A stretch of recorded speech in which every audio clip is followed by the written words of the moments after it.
Բարի լույս էլի հեռուստադիտողներ, բարի լույս էլի հայրենակիցներ, Կենտրոն հեռուստաընկերության ուղիղ եթերում մենք մեր աշխատանքը սկսեցինք, մնացեք մեզ հետ, հետաքրքիր եթեր է սպասվում, ինչպես միշտ, հետաքրքիր հյուրերով, համեղ խոհանոցով ու կարևոր զրույցներով։ Լույս բարի սիրելի հեռուստադիտողներ, իհարկե կանդրադառնանք մշակութային իրադարձություններին, տարբեր տեսանյութեր եւ խոհանոց։ Վահե, բարի լույս։ Բարի լույս։ Լավ ես։ Լավ, դուք ինչպես եք։ Էլի անձրևելու է այսօր տեսա աչքի փոչով, հա, ոնց որ։ Շատ վատ է։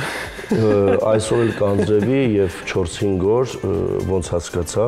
Տաք է լինելու։ Շատ տաք է, շոկ է լինելու եւ արևոտ եղանակ է լինելու։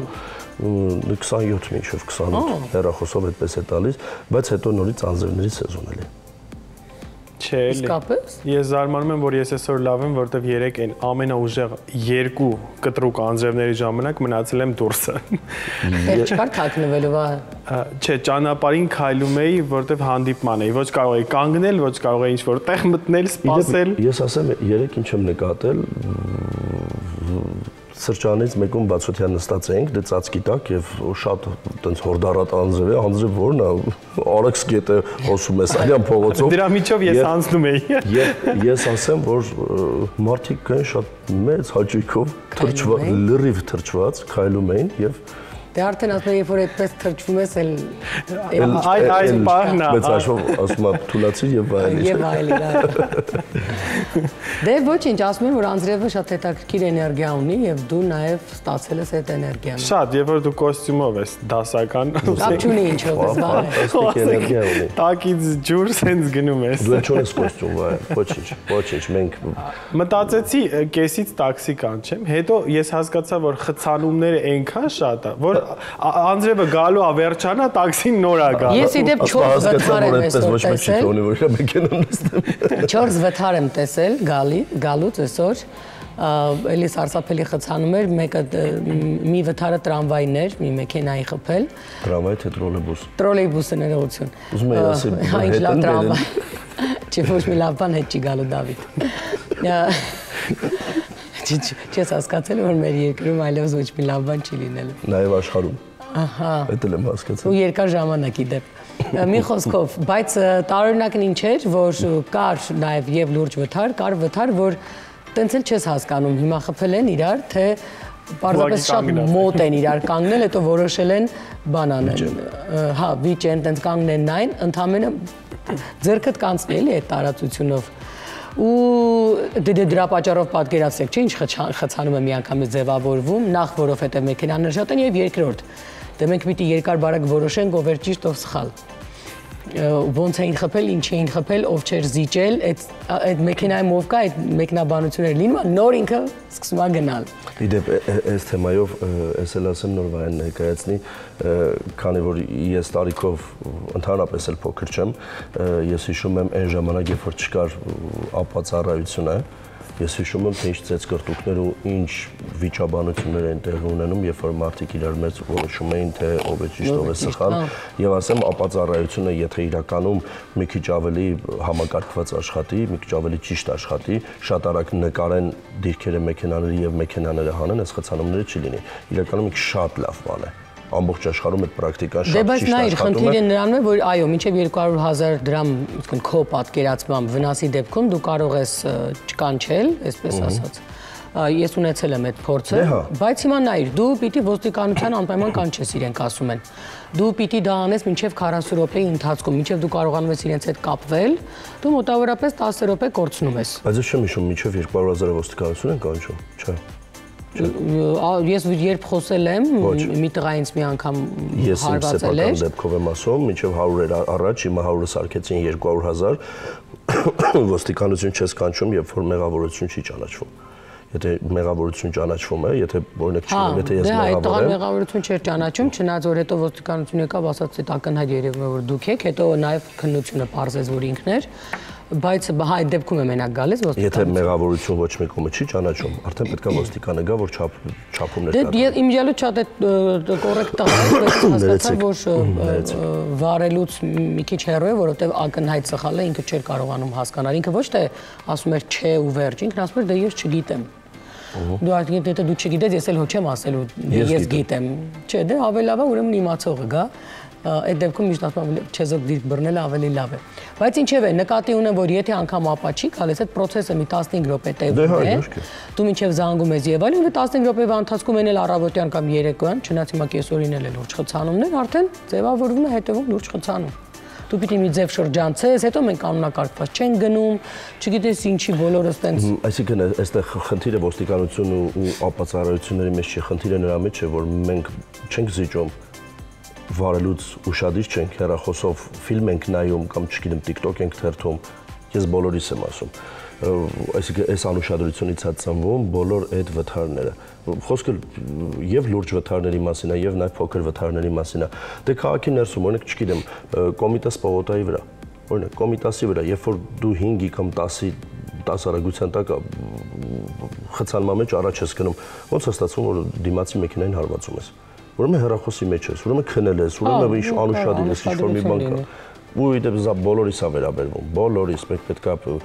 դադարենք այդ հեռախոսներով զբաղվելը մեքենայի մեջ։ Դե դա անհնար է, ես կարծում եմ արդեն, որովհետև դա հիվանդության նման մի բան է դարձել, կախվածություն։ Նույն կախվածություն է ինչ ծխախոտից կամ նույն հոգեբաններն ասում են, որ դրանք հավասար կախվածություն են, գուցե ավելի վատ, այո։ Այնպես որ հույս չկա։ Հիմա ես անցած տարվանից հիշում ես, որ ասում էի, երբ որ Մասիվից գալիս ես, որ արդեն պիտի այն բուսաբանականի մոտով, հա, պտտվես իջնես կենտրոն, դե գիտես ինչ քանակության մեքենաներ են եւ մի կողմից էլ գալիս է միանում է Հավանի մեքենաները։ Ուրեմն այդտեղ չկա լուսացույց։ Հա։ Եվ այնտեղ, այսինքն հանդիպակացել են դուրս գալիս, այնտեղից որ մեքենան պիտի գա, այսինքն շատերը հանդիպակած դուրս են գալիս, որ մի կերպ շրջանցեն։ Եվ այդտեղ ձևավորվում է բնականաբար լուրջ խցանում, որովհետև հանդիպակացը չի կարող գնալ, ինքն չի կարողանում աչք քաշել, որովհետև դե մեքենաներ են, ձախում էլ տներ են, չի կարող։ Ուրեմն անցած տարի ես ասում եմ, որ այստեղ պարտադիր լուսացույց է պետք, որ որևէ մեկ այլևս նախ այդ չանի, ու որովհետև պարկեշտ վարորդը միևնույն է մնում է անդադ խցանման մեջ, որովհետև իրենք իբր մանևրում են։ Գումարած դրան մենք զիջելու ունակություն դե չունենք։ Այդ արդեն ընդունել ենք։ Հիմա ոնց կարելի է օրինակ Ռուբինյանց փողոցի վրա ընդամենը 200 մետր տարբերությամբ այդ բաց լայն փողոցում դնել 2 լուսացույց, բայց այդտեղից երբ որ գալիս են ամբողջ մասիվների, հա, որ միջև առաջին մասիվի մեքենաները միանում են դեռ Ավանին էլ ու գնում են կենտրոն։ Իդեպ քաղաքի ամենավտանգավոր տեղն է եւ բարձրացողը մասիվ այդ հատվածը եւ իջնողը։ Քաղաքի ամենաանտանելի ու ամենավտանգավոր տեղն է։ Դե բայց գոնե երբ որ բարձրանում ես, այդտեղ մի լուսացույց արդեն կա, որ իրար փորձում են այսպես ասած զիջել, ներքևում այլևս չկա։ Եվ այդտեղ ձևավորվում է ոչ թե խցանում, այնտեղ ձևավորվում է շատ լուրջ անվերահսկելի վիճակ։ Ու սկսվում է եւ ազդանշանելը, եւ վեճերը, եւ այդ խախտումները։ Լավ, միթե դժվար է։ Այդ խցանումը ինքն իրան կանոնակարգվելու է, ինքն իրան։ Եթե այնտեղ գոնե մի լուսացույց ավելանա։ Ոչ թե պարեկային ծառայություն, եւ չեմ կարծում էլի լուսացույց դնել այդքան թանկ հաճույք է։ Ու ոնց է որ իրենք չեն նկատում, որ այնտեղ պետք է լուսացույց, այդ ոնց է լինում։ Հետո կասեմ։ Հա դու ձևերը գիտես։ Հաղորդումը որ վերջանակ ասեմ։ Ասա վահե։ Ինչ ենք պատրաստում այսօր։ Այսօր անդրադառնալու ենք ուրեմն լահմաջոյին եւ մսալոշ հայկական տարբերակով։ Շատ հետաքրքիր է ծագումը այս սննդամթերքի, չգիտեմ, ճաշատեսակ ասեմ, իրեն ասեմ, նախուտեստ ասեմ, որովհետև ոչ է միջին հատված է։ Անառողջ սնունդ։ Չէ, եթե տան պայմաններում ես անում, առողջ սնունդ է։ Ի՞նչն է տարբերությունը։ Մեծ։ Օրինակ, այնտեղ մսի փոխարեն օգտագործում են շատ տենց վատ միս կամ փոխարինող ինչ-որ ամեն ինչ, բացի մսից, իսկ տան պայմաններում դու գիտես ինչ միս ես օգտագործում եւ ինչ բաղադրիչներ։ Սա է տարբերությունը դրսի լահմաջոյի եւ տան պատրաստվածի մեջ։ Այս բaragայում շատ հետաքրքիր է, որ լահմաջոն ամբողջ աշխարհում հայտնի է որպես հայկական պիցցա։ Եթե դուք դրսում ասեք հայկական պիցցա, իրենք ձեզ լահմաջո են տալու։ Բայց դա այդպես է։ Այո, ի զարմանս ինձ կա նմանատիպ բան եւ ես վերջերս իմացա, որ շատերին հայտնի է որպես ավելի շատ արաբական խոհանոցի մաս է կազմում։ շատերի կարծիքով լահմաջոն, բայց ծագումը հայկական է լահմաջոյի եւ Արևմտյան Հայաստանից, հայկական լեռնաշխարհից է գնացել դեպի հարաբական աշխարհ, այնտեղ համեմունքային այդ շերտը էլ ավելի է ոնց որ ավելացել ու դարձել է պրոպագանդվում է ավելի շատ իրենց կողմից, բայց ամբողջ աշխարհում օրինակ երբ որ ես այցելել էի Դուբայ, այնտեղ հայտնի լահմաջո պատրաստողները արևմտահայերն էին եւ լիբանանահայերը ես գիտեմ որ այդտեղ է շատ ընդունված այո բայց որտեղից է գալիս արմատները երբ որ գաղթից հետո հայերը տեղափոխվել են հայերի մոտ նկատի ունեմ ես հա հենց այդտեղից է գալիս որովհետեւ հայերը տարել են իրենց հետ դեպի այնտեղ եթե մենք մանրամասնենք ինչ բաղադրիչներով է սա պատրաստվում սովորական լավաշի խմոր է հիմքը, որի վրա ուղակի մսի շերտ է կսվում։ Այսինքն մսի քանակը քանի որ այս դեպքում քիչ է, իր հետ ավելացնում ենք տարբեր բանջարեղեններ, հիմնականում դա տոմատի մածուկն է կամ պոմիդորի մածուկը, այստեղ ունենք աջիկը, այսինքն աղացած պղպեղի եւ պոմիդորի միախառնուրդն է, ցանկալի է որ կծու լինի, տավարի աղացած միս, ունենք լոլիկ, երկու գույնի այստեղ պղպեղ ունենք, կանաչի եւ իհարկե շատ համեմունքներ։ Այս ամեն ինչը պետք է լավ հարել հարիչով եւ խառնել մսին, որովհետեւ լահմաջոյի կարևոր հատկանիշներից մեկը նա է, որ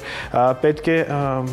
միսը, այդ խճողակը, այսինքն արտաքին երեսապատելու համար լինի բավական ջրիկ տարբերակով, այսինքն այստեղ ոչ թե ջուր պետք է ավելացնել, այլ պետք է տոմատաջրի, պոմիդորի եւ բիբարից դուրս եկող այդ խիուսը ավելացնի իր ջրային այդ զանգվածը, որովհետեւ նախ հեշտ կսվի, երկրորդն է լինի ջրալի, ինչպես որ արվում է լահմաջոն։ Խմորի համար կա տարբեր տեսակներ, սովորական հացի խմոր, օրինակ լավաշի խմոր են պատրաստում, կա ջերմուկով տարբերակը պատրաստվող, որը մի փոքր ավելի է ուռչում, իսկ այս տարբերակում ես ընտրել եմ պատրաստի լոշիկներ, որոնք նախատեսված են հենց լահմաջոյի համար, իրենք կիսաեփ տարբերակով են, այսպես քիչ եփված խմորաշերտ է, որը կարելի է ջեռոցը դնել եւ ավելի արագ գործընթացը իրականացնել։ Եթե ոչ ուղղակի պետք է պատրաստել դասական հացի լավաշի խմոր, բացել, վրան քսել ու վերջ պատրաստ է։ Վերջում հիմնականում ընդունված է մատուցել ուրեմն կիտրոնի հյութով, թթվային այդ համը ավելացնելու համար եւ հետը տալիս են իհարկե թան։ Տարածված այդ մատուցման տարբերակներից մեկն է։ Եվ ի զարմանս ինձ, երբ որ լսեցի, որ եթե դրսում լահմաջո ես ուզում, ուղղակի պետք է ասես հայկական պիցա, այս արտահայտությունը տարածված է ամբողջ աշխարհում։ Այդպես ծագում, այսինքն չեն մոռացել որտեղից է գնում եւ ինչպես է լինում, հետեւաբար մենք եւս պետք է այն օգտագործենք եւ ոչ թե համարենք արաբական խոհանոցի ճաշատեսակ, հա, այլ հայկական խոհանոցից, որովհետև մենք ունենք ի վերջո դա որոշակի փոփոխությունների եւ համեմունքային բազայի արդյունքում ինքը ուղղակի արաբական աշխարհում ել ավելի է տարածվել հայերի շնորհիվ։ Հենց այդ պատճառն է, որ մենք այնտեղ ավելի շատ ենք տեսնում։ Իդեպ ես հիշում եմ 98-99 թվի, երբ որ այսքան արագ սննդի կետեր չկար եւ դեռ Վանաձորում չկար նման մշակույթ, երբ որ դու կարող ես գնալ արագ սննդի լահմաջո պատվիրել։ Ես ինչի եմ ասում լիբանանահայերի ու սիրիահայերի մոտ շատ էր տարածված, հիշում եմ մեր շատ լավ թանկ բարեկամները զանգահարում են եւ ասում էին այսօր տատիկը մեր լահմաջո է սարքում։ Ես այդտեղից գիտեմ լահմաջոն, հետո դե արդեն ուսանողական տարիներից նոր սկսվեց այս արագ սննդի ցանցերը եւ արդեն լահմաջոն մեծ տարածում ստացավ, արդեն մենք բոլորս հասկացանք ինչի մասն էր խոսքը, բայց առաջին անգամ, եթե չեմ սխալվում, 98 կամ 99 թվականին եմ համ տեսել եւ ես ասում եմ, որ դա շատ համեղ է։ Մանավանդ տնային պայմաններում։ Ամենաշահավետ իրականում բիզնեսը կարելի է համարել, որտեղ այստեղ մսի շերտը այդքան բարակ են հիմնականում անում։ Ինքնարժեք ենքան քիչ է լինում եւ բացի դրանից դրսում վաճառվող մեծամասնության մսի հետ նաեւ օրինակ կարող եք տեսնել աղացած բրինձ եւ մի շարք այլ ընդեղեն կամ հատիկեղեն, որոնք որ ավելացնում են այդ քանակը։ Այ հիմա դրսի եւ տան պայմանների տարբերությունը սա է, որ այնտեղ տանը առողջ մթերքներով ես պատրաստում եւ մսով, դրսում առանց մսի տարբերակն է։ Եվ հետաքրքիրն այն է, որ շատ տեղեր եմ ես փորձել, բայց Երևանում կա Գովազդչանեմ, բայց 2-3 վայր կա, մենք գիտենք ինձ թվում է այդ տեղերը անմահական լամաջո են տալիս։ Հատկապես պաներով տարբերակը։ Պարտադիր։ Պաներով լամաջո։ Այո, շատ հետաքրքիր է։ Պանիր եւ միս խառնած եւ միայն պարով տարբերակն են դիր։ Երկուսն էլ փորձել եմ, այնպես որ ես գիտեմ որտեղի հետ ես։ Հիմա գովազդ որպեսի չլինի չենք հնչեցնի ուղղակի առնը։ Այո։ Վերջում Արուշին կասեն կգնա կփորձի։ Չէ, ընդերինը շատ լավն է։ Հիմա տամ պայմաններում պատրաստած չեմ կերել, բայց հաստատ անգամ որ հնչեցնեք էլ չեմ ուտելու, միևնույն է ես պայմաններում պատրաստած կուտես։ Դե կփորձեմ այսօր Վահայի պատրաստածը, բայց ես առհասարակ չեմ սիրել երբեք այդ։ Բայց դες խելոքացել է Անուշիկ, արդեն էլ չի ասում չեմ փորձելու, վերջում համոզում ենք, արդեն ասում եք։ Չէ, դե տեսնում եմ իմ աչքի առաջ ինչով է պատրաստում։ Դուրսը չի փորձի, որովհետև չգիտի իր բաղադրությունը, բայց այստեղ պարզ տեսնում եմ ինչը։ Սկզբից միշտ ինքը դիմանում էր, հետո մինչև հասնում էինք այդտեղ արդեն համտեսում էր։ Չէ, այն հատուկ օրեր էր, որ Անուշը դες պահում էր, պահեցողության օրեր էր, այո։ Դե բայց կա ամիսը 2 օր, ես դա դեռ պահում եմ։ Այդ օրերին ուզեմ չուզեմ չեմ կարող։ Այսօր այդ օրը չի Դավիթ։ Այսօր այդ օրը չի։ Դիր։ Այո, այդ օրը անցել է, շուտով կմոտենա հաջորդը։ Ճիշտ է, ինձ մի քիչ կմնա լամաջո, բայց ոչինչ։ Ոչինչ։ Շատ չեմ ուտի։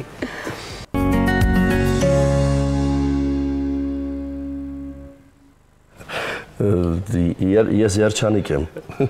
որովհետև դրանով քաղցած գալիս ենք եւ Վահեն ընտիր նախաճաշում ես այսօր։ Այո։ Ինչի մենակ ես։ Դե մենք Հիմա տես ինչ ենք անում Անուշիկ ջան։ Դուք մինչև որոշեք ինչ եք անելու, կիտրոնը պարտադիր է։ Սա ինձ։ Չէ, պարտադիր չի, եթե նախընտրում ես թթու, թթով կեր, եթե ոչ, ոչ։ Չէ, ես ինձ համար պարտադիր է։ Մինչև դուք փորձեք, ես կհիշեցնեմ, ինչպես ենք պատրաստել, շատ պետք չի անել։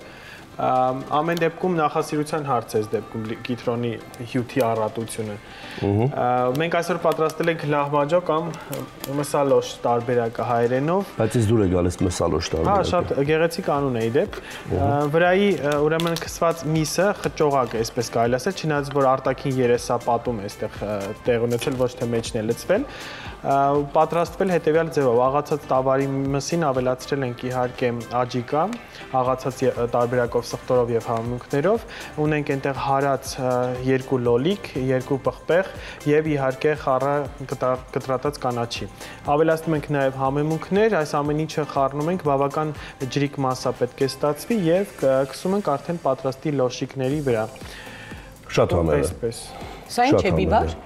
Այո, բիբարի հատիկ է։ Շատ համեղ է, շատ թարմ է եւ երբ որ տեսնում ես թե ինչ աղացած միս է, իմ կարծիքով համը լրիվ ուրիշ է։ Հա, միանշանակ, երբ որ գիտես ինչից է պատրաստված, դες կարող ես հանգիստ ուտել։ Տնական լամաջո։ Ուտում էին մեր պապերը։ Ընտիր։ Լա գովազդ ենք գրում։ Այո։ Շնորհակալություն Վահե։